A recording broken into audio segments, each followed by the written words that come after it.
Hello, Rabbi. So great to see you. Hello, Isaac. Okay. It's always a delight to study the Gospel of Matthew with you. Always a delight, indeed. Always a delight. Okay. I know sounds strange, but we're on another chapter. Unimaginable. Uh-huh.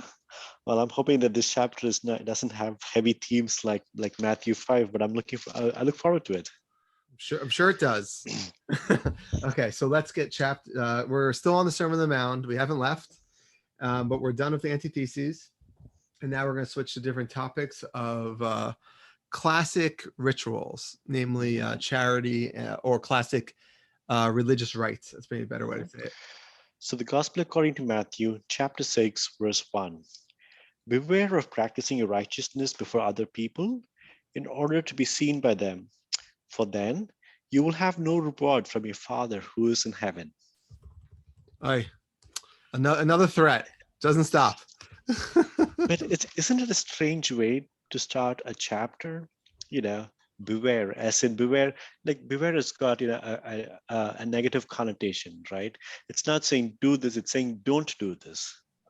Well, it not to try to break down how the speech actually would have been on the mound, but there are such concrete elements that make this feel that it's a cut and paste job into the system. And you're pointing out an example. So the very fact that we literally have in a couple of verses the whole Lord's Prayer seemingly cut and pasted in, which is so out of sync with what we had. We had the antitheses, which kind of feel like they're an independent teaching. And we also have the Beatitudes, which all feel independent. It's hard to imagine that this is one speech. It's really easy to imagine the Beatitudes and then the antitheses and then this and then the Lord's Prayer being separate speeches. But yeah, it's really weird to start beware. It doesn't sound, this sounds like traffic instructions. Beware of a slippery road. This is not something that you would normally do. Not only that, but let's point out something else about beware. Beware is also something that it doesn't seem Jesus really does. He doesn't warn us to beware of things. He tells us, don't be angry. Don't go, you have heard don't kill, but I say, don't ever look at a woman. He actually never says beware. Beware means that you have an option to do A and B, but when you do B, make sure to kind of stay away from it a little bit. So for example, over here, give charity, but try to move a little bit. This is not being super arrogative. This is not going the extra mile in the sense that it's not saying, you have heard give charity, I say give away your house. That would be the super arrogant way. Here it's saying when you give charity, give it in this way and beware not to do it in this other way. So it sounds like we're equating righteousness with all these good works of charity and this and this. Beware, yes, don't do this, but can we separate or can we define what's righteousness and then sure. that helps us so combine that's actually my next point. So sure. So there are different translations based on what text that you use. So this is actually one of the words that show up differently. And I feel that when you understand Hebrew language, it's going to explain exactly why it shows up differently. So for example, in some manuscripts, the word shows up as a tin daikasunen. And this means, in general, it means charitable giving. So beware of practicing your charitable giving before others, in front of others, AKA when you give charity, do it more privately. That's one interpretation. Another interpretation could be that it's referring to either acts of piety or another way is righteousness. That when you act righteously, namely elimosunin, the Greek word, no, that one means charity. So when you act, you should specifically make sure to act with charity, to act with piety or with or specifically righteousness. So when you know the Hebrew, I think this explains everything. How could it be that both, this is one of the few times where it's half the manuscripts this way, half the manuscripts that way. So the word in Hebrew for charity is righteousness. We've actually spoken about this before. The way to say a righteous person in Hebrew is tzaddik, and the way to say righteousness is tzedakah. And the way to say charity is tzedakah. So the way to give charity is to act with righteousness. So you might say that maybe there's no such thing as charity. Maybe you're always acting as righteousness. And I just think this is something that the Greek has two very concrete different words, just like we have in English, righteousness versus charity, and therefore it shows up differently. But I think from the context, there's no doubt that A, when we know that the word righteousness is the English word for tzedakah, which is charity, and B, we see the rest of the context looks like that it is about giving, namely to not do it in front of other people. I think without a doubt, the right read is beware of giving charity before others. That's what I would say So is the right yeah, read. so okay, in this context of charity, it's more saying it's the act of giving physical, it's act of giving physical wealth or property or something else. Is that what's meant by charity in this Wealth, context? money, stuff, give away stuff. You know what charity is. They pass around the little basket in church. Yeah. You take out a $5 bill, you drop it in Mhm. the basket. If you want to really listen to Matthew 6:1, you'll make sure no one's looking. You'll do it privately. So what was the need? What was the need for this verse then? If this is about if righteousness equals charity, and charity Well, is giving, righteousness doesn't equal charity. The word tzedakah like okay, means okay, charity. and if charity as in the physical, as in giving away, giving physical the wealth, as in could be money or property. What was the need for this? Was there a practice? Were there certain practices at that time which then which made him do to come up with the word to That say these is a specific great words? question, Isaac. You're asking why does this verse exist and what is Man, the rabbinic. I feel so good. I finally have something to offer to the conversation. Well, you're asking what is the rabbinic background of this kind of formulation and what was happening historically. Thank God, I think we'll be able to answer those kind of questions. So Good. even before we go to that question, I wanted to throw out a line from Maimonides. Maimonides, even though he's a 13th century rabbi, a lot of his ideas are taken from the Talmud. And one of the ideas I thought you'd specifically appreciate based on the context of this verse. Maimonides notes in the laws of giving to poor people, Matanot Aniyim, he says there are 8 levels of giving charity, 8 levels of tzedakah, 8 levels of righteousness in this case, each one higher than the preceding. I'm going to give you the list, and I think it will help us understand this. So number 8, I'm going from the worst to the best. Okay. So number 8, you give charity against your will. Someone says you have to do it. Number 7, when someone gives less than he should, but does so cheerfully. Number 6, when one gives directly to the poor when he or she is asked. Number 5, when one gives directly to the poor without being asked. That was number 5. Number 4, donations when the recipient is aware of the donor's identity, but the donor still doesn't know the specific identity of the recipient. Okay. Number 3, donations when the donor is aware to whom the charity is being given, but the recipient is unaware of the source. You see, each time there's more anonymity, Mhm, becomes more higher in mhm. quality. Number 2, giving assistance in such a way that the giver and recipient are completely unknown to each other through communal funds that are administered by responsible people who are in the category. So completely anonymous giver, completely anonymous receiver. And the number one form of charity is when you make sure someone is sustained, that all of a sudden they didn't have a job and now they could sustain themselves so that they're not reliable on charity anymore. And that feels like a different category. But when you look at it, one of the most important things that Maimonides is pointing out is the way to give charity the right way is anonymous. The more Ye- anonymous it could be, the better it is. And this is very similar to what we're seeing in Matthew 6:1.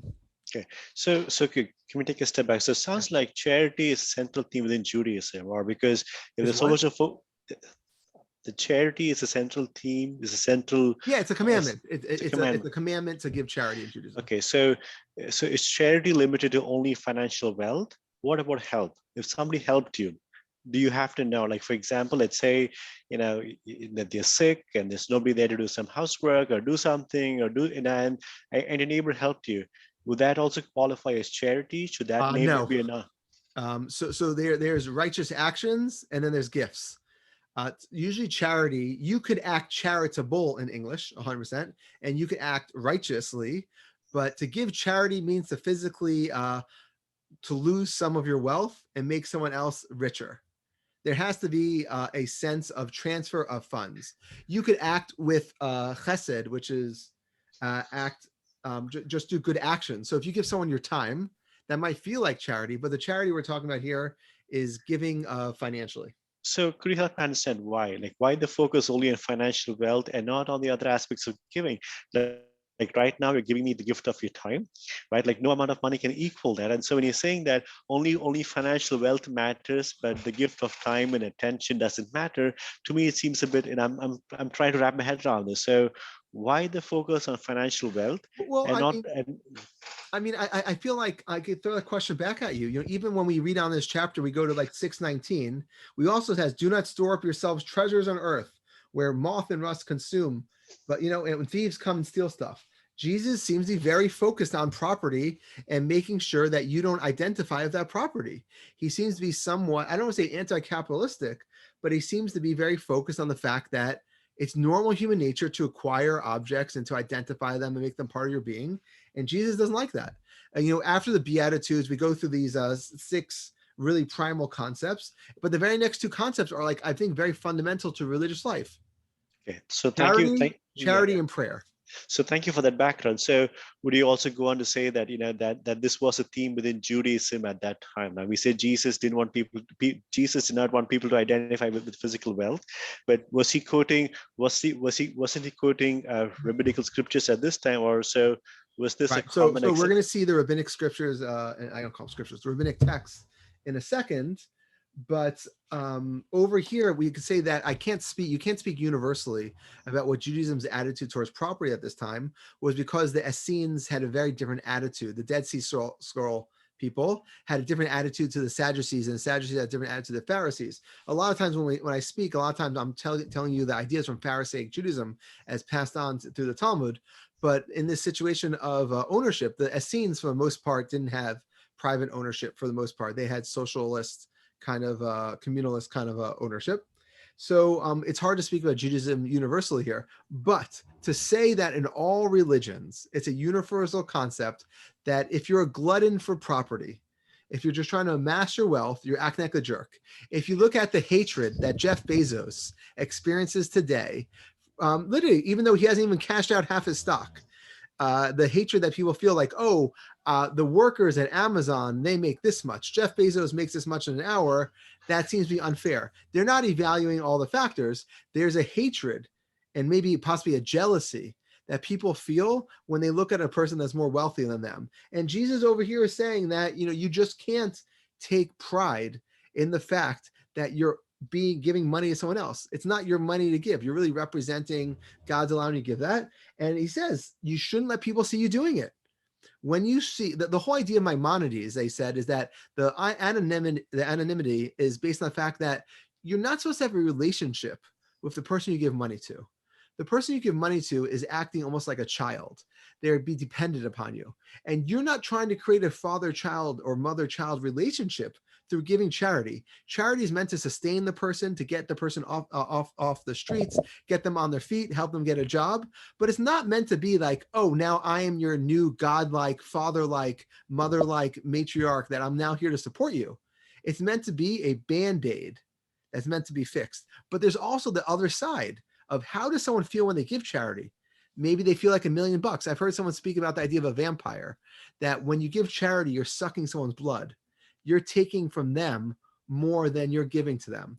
A lot of times, if you have a really righteous donor, if you have a really good person who's a donor, you know what they say to you? They say, thank you for giving me the opportunity to give. That's right. Amen. Yeah. So, every time you said about the vampire, I began to cringe because as fundraising, we want people to give and we create opportunities for them to give. And people, and to give is like, it's part of the human DNA to give. It's part of who we are to give. Now, people can give at different levels and different capacities, but we are social beings who like to give. Right, but Jesus doesn't want you to think that. Jesus Yeah, yeah. doesn't want you to have that vampire element. He wants you to give. Notice he doesn't say don't give.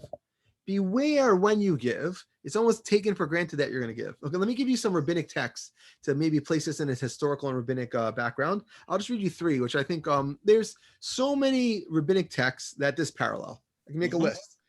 It's better to give anonymous. That's why Maimonides said this. So Rabbi Jonah said, this is from the Palestinian Talmud, Peah 8-9, or page 21b. Jonah said, it is not written, happy is he who gives to the poor, but happy is he who considers the poor. What does that mean? He who ponders how to fulfill the command to help the poor. How did Rabbi Jonah act? If he met a man of good family who had become impoverished, he would say, I have heard that a legacy, a will, has been left to you in such and such a place. Take this money in advance and pay me back later. When the man accepted it, he then said to him, it is a gift. In other words, he fooled the guy into taking charity because he knew he needed it.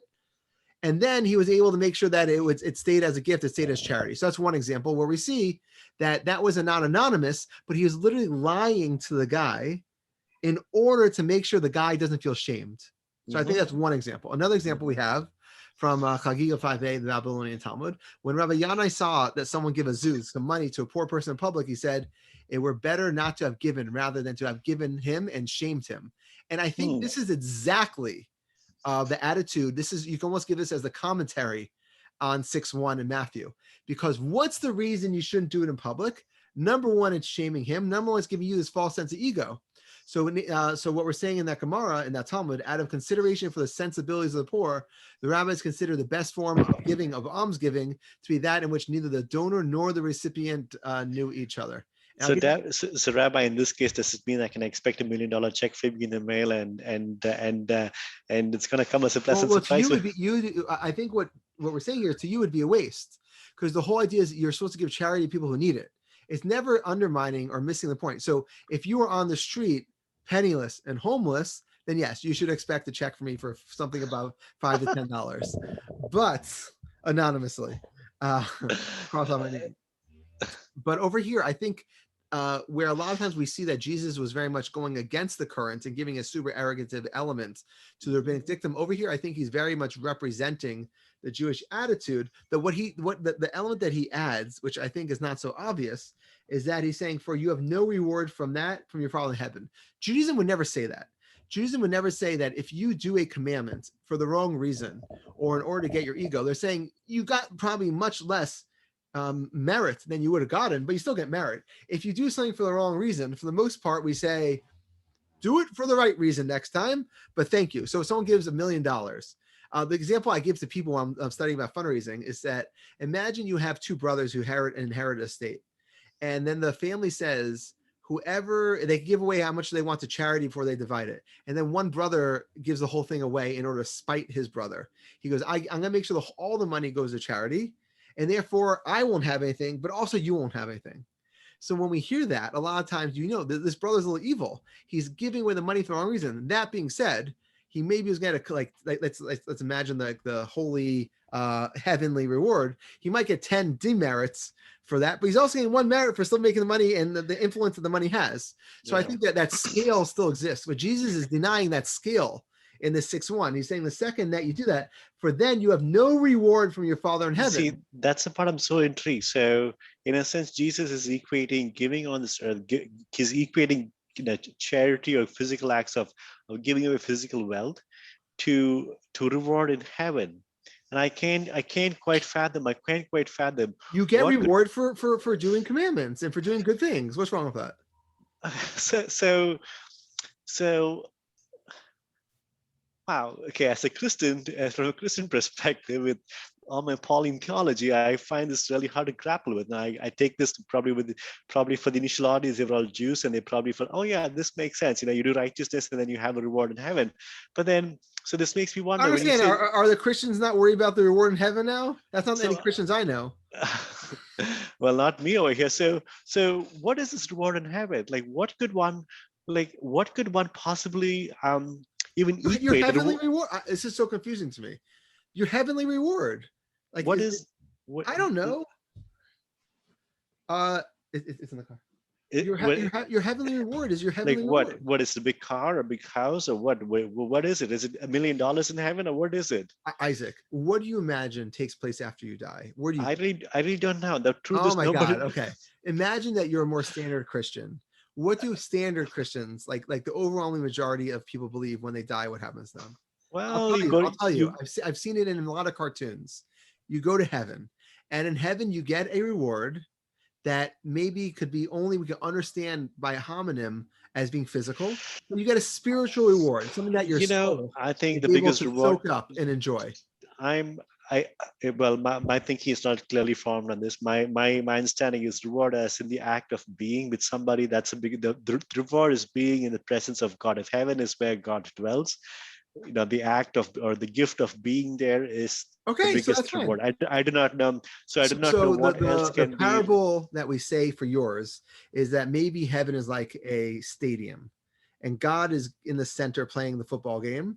And the more righteous things that you did, the closer seats that you have.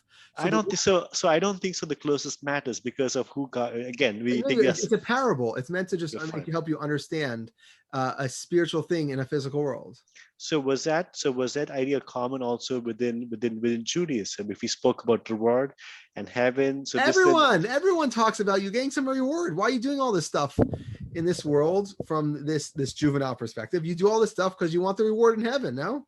so which means this will only be accepted by the Pharisees, right? The Sadducees did not believe in the resurrection, and so with this verse, right, would this verse have rubbed the Sadducees a different way in a I very think the negative? Sadducees would have understood the parable. The Sadducees would say that you have to live a good life because you have to live a good life because that's commanded of God. They don't deny a metaphysical world. They just deny the resurrection of dead or some form of heaven in those terms. So I think the Sadducees would have said, yes, you got to do good things and that your reward from your Father in heaven will take place. Don't forget the Bible throughout Deuteronomy says you'll get physical rewards for doing things. So if you want to read this from that perspective, for then you will have no reward from your Father in heaven. It can mean you won't get rain in its time, or your kids will drop dead before they're adults or something like that. So there's no shortage of reward and punishment throughout the Bible. Do we need to switch to Revelations right now? What's happening? Yeah. So anyway, this the whole Isaac, idea. I was honest, I'm like dumbfounded by your like I don't know what the right. It's not naivete. Like it's your attitude towards classical reward and punishment. I feel like you're almost like denying that this is a universally known concept. Well, Paul, I'll have to think about this a bit more before I respond to that. But reward in heaven, to me, at least in this context, means equating the act of giving to reward in heaven. To me, that seems so bizarre. It seems hard to wrap my head around this. Why does it seem bizarre? So we give. To give is part of a human DNA. Now, as we work in fundraising, Not everyone gives. You're making it yeah, sound like it's so universal. no, So okay, but people give. we all have the capacity to give. We all have the capacity to give. But in this context, he's equating the act of giving with the reward in heaven. But then what about love? Like if I loved somebody but I don't have the capacity to give, then does it mean that just because I don't have the capacity to, or I don't have the wealth to give, because in this context it's give in the context of only wealth, right? If I don't have the wealth to give, does it mean that I don't have a reward? I don't have this reward in heaven, and what the reward means? So what if If you don't somebody have gave? capacity, you don't have capacity to give. You got to raise some money. You got to get a job, man. So okay, so how about this? If someone gave away something, they were anonymous, but they gave not out of a sense of love, just because, but a sense out of contempt or all kinds of emotions or all kinds of motivations. Does that still mean that giving equates to a reward in heaven? And whatever this reward means. Now, all that to say, I still have to think about this. I don't have a concise theology on the Christian theology of what reward in heaven could mean. I can't think of a bigger reward than being in the presence of God, as if heaven being the realm which God dwells, and if that is the well, maybe at some point we'll have to study Revelation, and this is probably bringing up holes in my thinking. But here's what I am. Again, I'm just going to say I'm dumbfounded by the concept of your surprise of reward and punishment. Okay. If you do good things on earth, God rewards you is a staple of all non-Buddhist religions. So anyway, I think that's a great topic. We'll probably want to discuss it sometime right now. Okay. We discuss about Well, Job. let me throw around then to kind of finish us off. Let me throw in one more historical context. So if you study first century and second century through fourth century temples and synagogues that exist in Israel and in Syria and other places, what you'll find is that there's many inscriptions.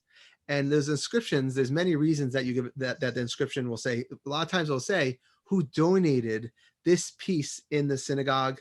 And this is something you'll see in churches today, you'll see in synagogues today, that the ark was donated by this guy, the synagogue is named after this guy, the pews are named after this guy. So also, if in Jesus' time, don't forget his context is that a lot of the charity money would go to the poor, as much as most studies show that probably 9 out of 10 people live significantly below a poverty line in that time period. It wasn't like today, whatever the number is, 50-50, but it was 90% of people were living day to day below the poverty line. So a lot of times the way to kind of make yourself immortal or to memorialize yourself was, number one, to make a donation to the synagogue and have an inscription put on it, to put on a mosaic, put on a column. And a lot of times it would say in that inscription, for the salvation of this person. There was an idea that this person would always benefit, his soul would benefit for all time from the fact that people are benefiting from the money he gave during his life.